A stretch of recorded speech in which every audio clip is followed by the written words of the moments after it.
जब से नीतीश कुमार भारतीय जनता पार्टी से अलग हुए हैं तब से लगातार कई तरह की चर्चाएं शुरू हो गई हैं और इन चर्चाओं में सबसे बड़ी जो चर्चा है वो ये है, खुद नीतीश कुमार ने कई बार दोहराया है कि भारतीय जनता पार्टी बदले की कार्रवाई करती है और जो लोग हमारे साथ जुड़ते हैं उनके साथ वो व्यवहार सही नहीं करती है, उन्हें डराने धमकाने का काम करती है। आपको याद होगा कि जब नीतीश कुमार पिछले साल अगस्त में एनडीए छोड़कर के महागठबंधन की तरफ आए थे तो सबसे पहला शब्द उन्होंने जो कहा था वो ये है कि भारतीय जनता पार्टी डरा रही है, सेंधमारी करना चाहती है, हमें बर्बाद करना चाहती है, हमारे पार्टी को तोड़ना चाहती है, हमसे कुर्सी छीनना चाहती है।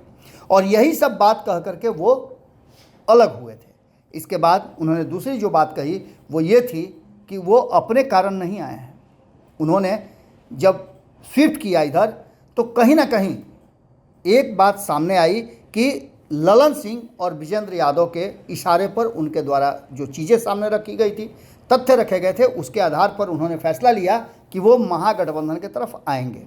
जब वो महागठबंधन में आए और जिस दिन नीतीश कुमार का शपथ ग्रहण हो रहा था उसी दिन राष्ट्रीय जनता दल के एक वरिष्ठ नेता हैं सुनील सिंह, उनके यहाँ छापेमारी हो रही थी। इस बात को लेकर के भी इस पर खूब चर्चा हुई और भारतीय जनता पार्टी के द्वारा की गई कार्रवाई से कहा गया। उसके बाद से तो लगातार ये चीज़ें चल रही थी।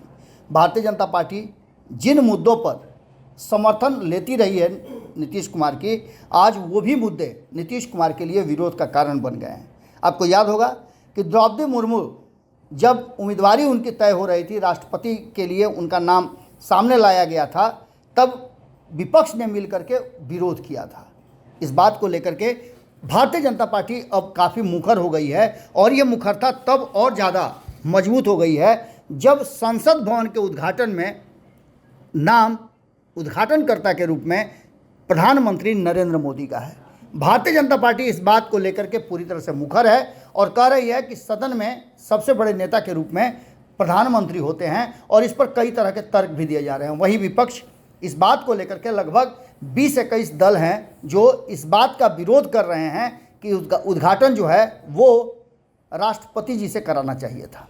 अब इन सारी बातों को लेकर के, उनके शेड्यूल ट्राइब का होने का लेकर के, उनके आदिवासी महिला होने का लेकर के जितनी भी चर्चाएं हो रही हैं, कहा यह जा रहा है कि एसटी विरोधी, एससी विरोधी है भारतीय जनता पार्टी। वहीं भारतीय जनता पार्टी ने इन सारी बातों को स्पष्ट करते हुए कहा है कि जब उनकी उम्मीदवारी हमने तय की थी तब तो यही रोना रो रहे थे और आज उन्हीं बातों को लेकर के अपनी ब्राउनी पॉइंट बना रहे हैं।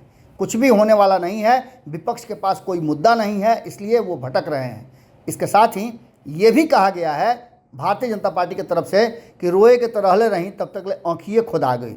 अब इस पूरे मामले को लेकर के भारतीय जनता पार्टी और विपक्ष के बीच में रस्साकसी मची हुई है। 28 तारीख को जैसा कि आप सभी जानते हैं कि संसद भवन का उद्घाटन होना है। नए भवन में अब आगे से आप देखेंगे लोकसभा का सत्र और इसके साथ साथ ये विरोध कहाँ तक जाता है, क्योंकि 20-21 दलों का एक साथ आना और इसका विरोध करना इशारा कर रहा है कि आने वाले चुनाव में भी कहीं ऐसा तो नहीं कि ये सब साथ में होंगे।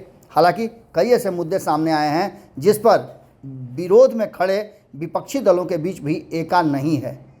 सदन में जो अध्यादेश आना है दिल्ली को लेकर के, उस अध्यादेश पर ही विरोध से शुरुआत हुई है, जहां एक तरफ बहुत सारे लोग केजरीवाल का समर्थन कर रहे हैं तो वहीं कांग्रेस ने इसका विरोध भी किया है। अब देखना दिलचस्प होगा कि संसद भवन के उद्घाटन का विरोध करने वाले ये विपक्षी दल इसको कैसे लेते हैं, जब भारतीय जनता पार्टी ने कहा है कि रोए के तरहले रहीं तब तक ले आँखिए खुदा गई।